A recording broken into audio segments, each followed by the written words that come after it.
Good morning, developers. If you're new to the channel, my name is Rob, and I am covering the updates in this Good morning, developers. If you're new to the channel, my name is Rob, and in this playlist, I am covering the updates to ECMAScript since 2015. ECMAScript is the standard for JavaScript, and 2015 was the really big release, ES6, which you may have heard of. You certainly have been using, whether you know it or not. A ton of good stuff has happened since then, and I want to handle those sort of one at a time, looking at each feature in a digestible manner. If you need a little bit of detail on the relationship between ECMAScript and JavaScript, or want to see some history, I will link a video or two in the description. We're going to start off in the docs, and then we will go over to VS Code and actually implement it. I've got MDN pulled up here, which is Mozilla, and we're looking at fromEntries, which was released in ES10 or the 2019 version. fromEntries is a static method, which means it's run against the object class. So you'll always do capital O object.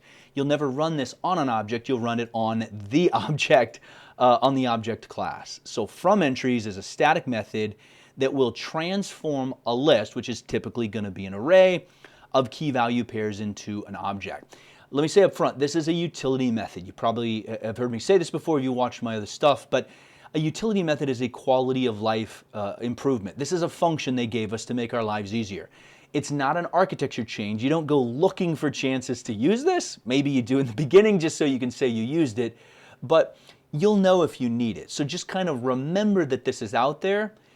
It's really the exact opposite of dot entries. So if you ever end up in that situation, that's when you would pull it out.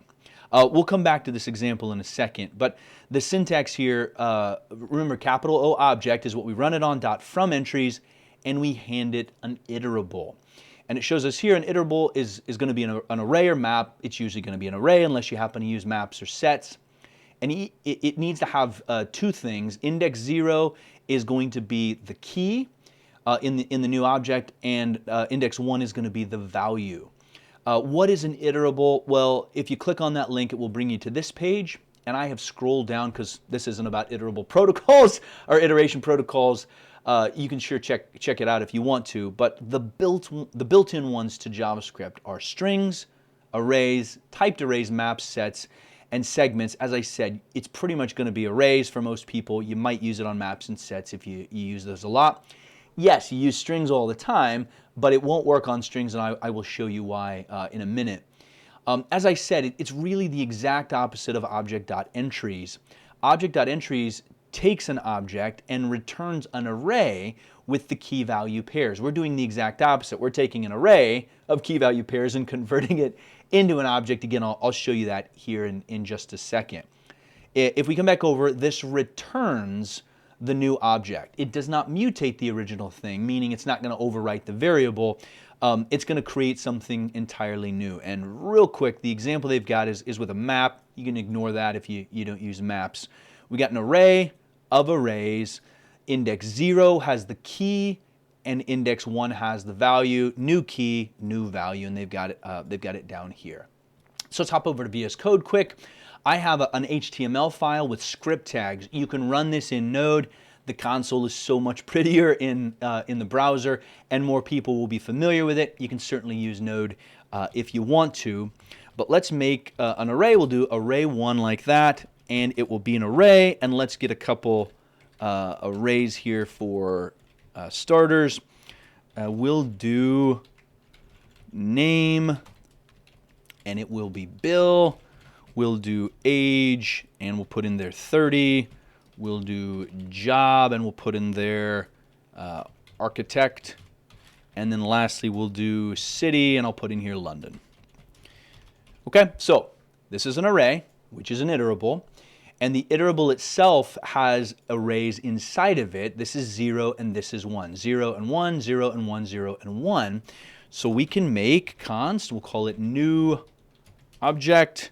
We're going to run object capital O dot fromEntries, and we're going to hand it array1. So when we console.log the new object like so, hop over to the browser and refresh, and I've got fromEntries.html open, and you can see it kick back our object. We've got the key value, exactly what you'd expect from an object: name, age, city, and job.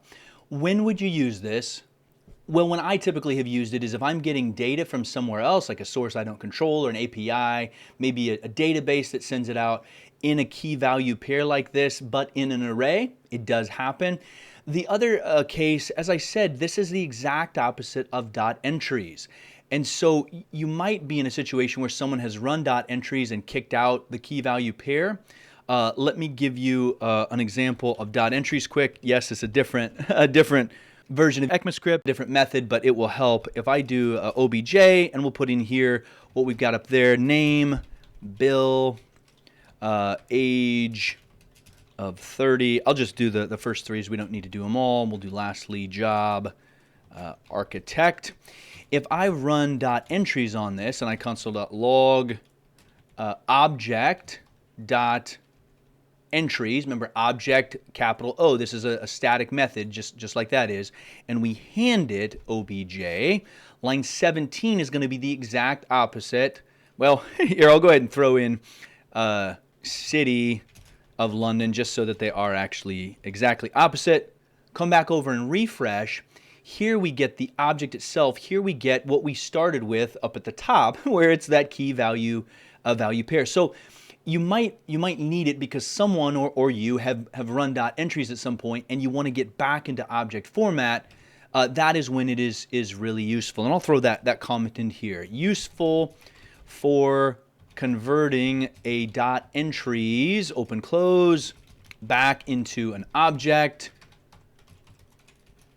Useful for converting data from another source. Okay, as I mentioned, I'll show this real quick, otherwise we are pretty much in good shape.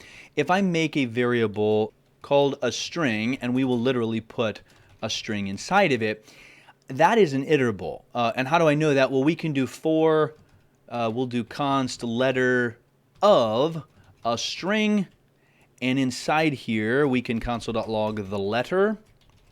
Okay, we can loop over this thing because it's an iterable. Strings are iterables. You can do the same thing with a for loop. We refresh, there we go. So it prints off. But even though object.entries takes that, we'll grab this, I'll just copy this whole line, paste it in, and we'll put a string in there, and we need to convert this to fromEntries. Come back and refresh. It will complain that an iterator value A is not an entry object. What does that mean? Well, you gave me the letter A. I can't make a key value pair out of the letter A. That doesn't make sense. So strictly speaking, yes, this is an iterable, but it's never going to work that way. It's going to be for arrays and to a lesser degree maps and sets. And if I hop back over here, some things you can play with if you'd like to. You can use symbols as the key. If you're a symbol person, you're a symbol person. If you're not, you're not. Again, the iterables that we can work with are going to be maps and sets as well. We did the array example, and then they've got an example here of going from the object to the array back to the object, which is the same thing we did. Okay, so great utility method. Make good use of it. Keep getting better at JavaScript. Thanks for watching.